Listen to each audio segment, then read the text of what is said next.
gauche, ainsi que ton voisin de droite. Dis-lui, sois béni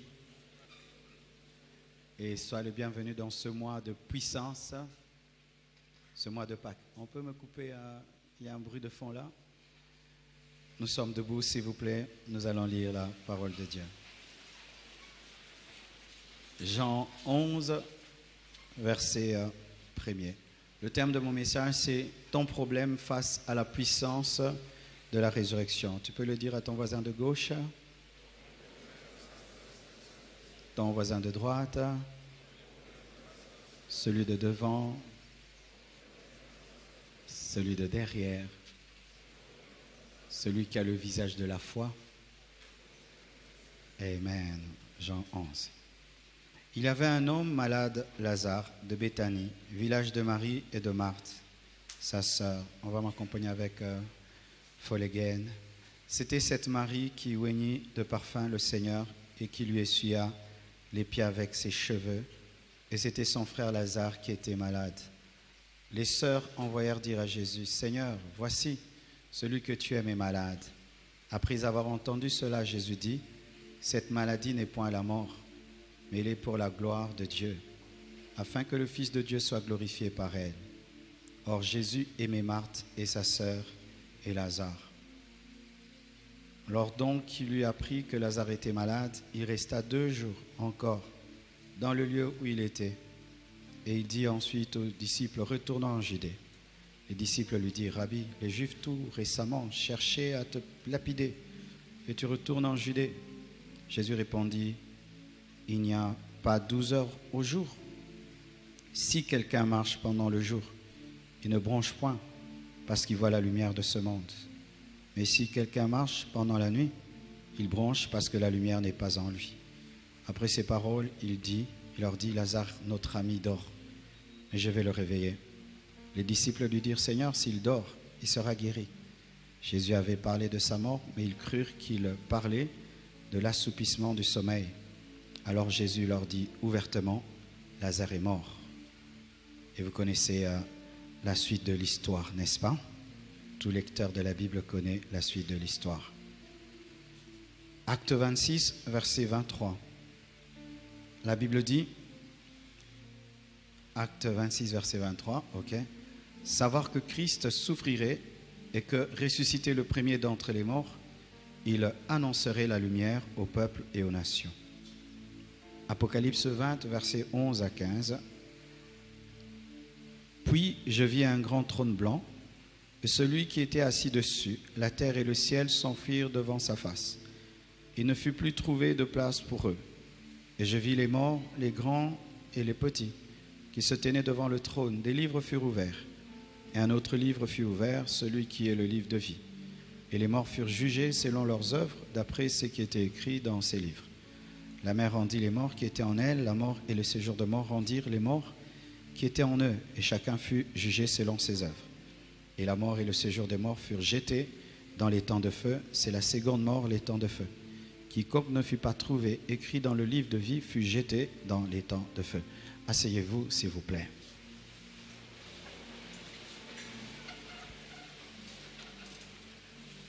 Je m'excuse pour mercredi, je n'ai pas pu être là, ni jeudi, ni vendredi. Je devais un peu me reposer. Mon corps avait besoin d'un petit break. C'était important. Ton problème face à la puissance et la résurrection. Pendant ce mois, nous allons parler en termes de puissance, en termes de résurrection et en termes de Pâques. Et il y a beaucoup de doctrines autour de Pâques. Certains disent que Pâques sans S, c'est la Pâques juive, et Pâques avec S, c'est la Pâques chrétienne. Je ne vais pas entrer dans ce débat théologique. Pourquoi je veux parler pendant ce mois, et nous allons parler pendant ce mois, je ne serai pas le seul orateur, ce sera pour nourrir votre foi. Parce que la puissance de Dieu peut être là, mais si vous n'avez pas la foi, vous ne saurez pas l'expérimenter. Souvent, le problème n'est jamais au niveau de Dieu. Dieu a toujours la puissance. Il n'y a pas des temps où Dieu passe par des moments de faiblesse, où il n'est pas aussi fort qu'hier. mais sa manifestation dépend de la foi. Jésus-Christ de Nazareth, lui-même l'a dit. Il y a un certain endroit, il n'a pas pu faire beaucoup de miracles et de prodiges parce qu'il n'avait que la révélation de sa dimension terrestre. Il l'appelait le fils du charpentier. Ses frères et sœurs sont au milieu de nous. Et à cause de ce fait, Jésus-Christ n'a pas su faire beaucoup de miracles parce que la foi n'était pas grande. Pendant ce mois d'avril, Dieu veut faire des grandes choses dans ta vie. Mais tu dois élever ta foi. Et lorsque Dieu nous parle d'élever notre foi, il ne parle pas de compliquer notre foi. La foi grande n'est pas une foi compliquée. La foi grande, c'est une graine de sénévé. C'est une foi simple. La grande foi, c'est comme la foi d'un enfant qui croit en son père. Lorsqu'un enfant est tout petit, que papa soit riche ou pauvre, si papa dit à son enfant, demain je t'amène à Paris, l'enfant va l'annoncer même à l'école. Demain j'irai à Paris, papa me l'a dit. C'est cette foi que tu dois avoir. Et des fois tu peux croire que tu l'as, mais tu ne l'as pas. Parce que la foi, mes frères et sœurs, des fois, tu peux supposer l'avoir, mais tu ne l'as pas. Regardez un peu. Nous tous, nous savons que Jésus-Christ a marché sur l'eau et qu'il a permis à Pierre de le faire. Mais combien d'entre nous, s'ils se retrouvent dans la même situation que Pierre, vont oser marcher sur l'eau? Tu vois? Nous savons tous que Abnego, Méchach, Shadrach ont pu dompter le feu. Mais combien d'entre nous croient qu'on peut te jeter dans une fournaise ardente de feu sans que tu ne meures? Tu vois, connaître, c'est une chose. Croire, c'est une autre chose. Nous tous, nous savons que Daniel a dompté le lion. Mais combien d'entre nous peuvent accepter d'être jetés dans une fosse aux lions et dire que Dieu sera avec eux? Un autre problème.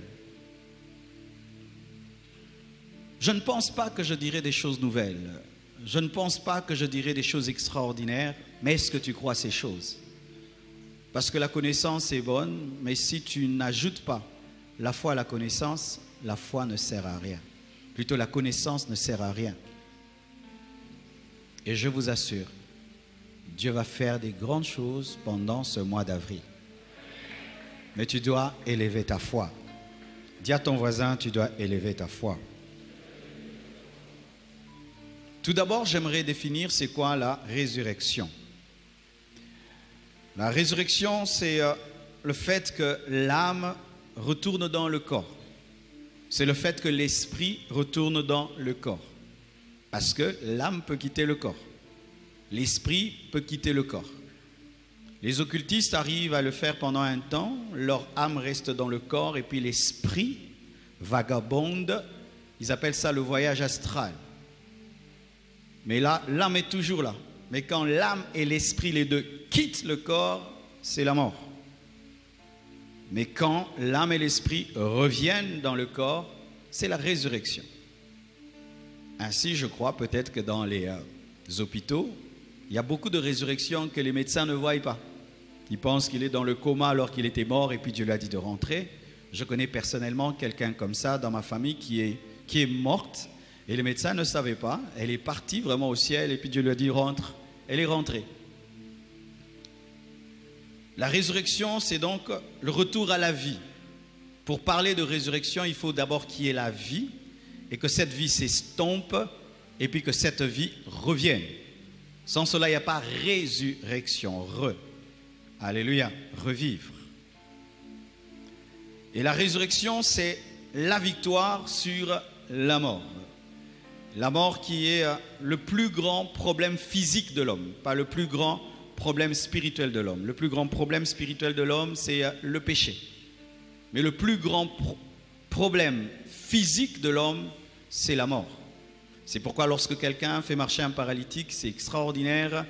Quand un aveugle voit, c'est extraordinaire. Mais quand un mort ressuscite, c'est très extraordinaire. Pourquoi? C'est le plus grand miracle sur le plan physique. Remarquez, dans la Bible, Jésus-Christ a purifié les lépreux, Jésus-Christ a marché sur l'eau, mais les pharisiens n'avaient pas encore pris la décision de le tuer. Le jour qu'il a ressuscité Lazare, on a dit, il faut qu'il meure. Pourquoi? C'est trop évident qu'il est différent de nous, c'est trop évident qu'il est extraordinaire, c'est trop évident qu'il doit être un grand prophète, on doit le tuer. Pourquoi? Parce que la résurrection est un miracle à part. Alléluia. Alors vous devez savoir, sur le plan doctrinal, il y a deux sortes de résurrection. Il y a ce qu'on appelle la résurrection d'entre les morts et la résurrection des morts. La résurrection d'entre les morts et la résurrection des morts.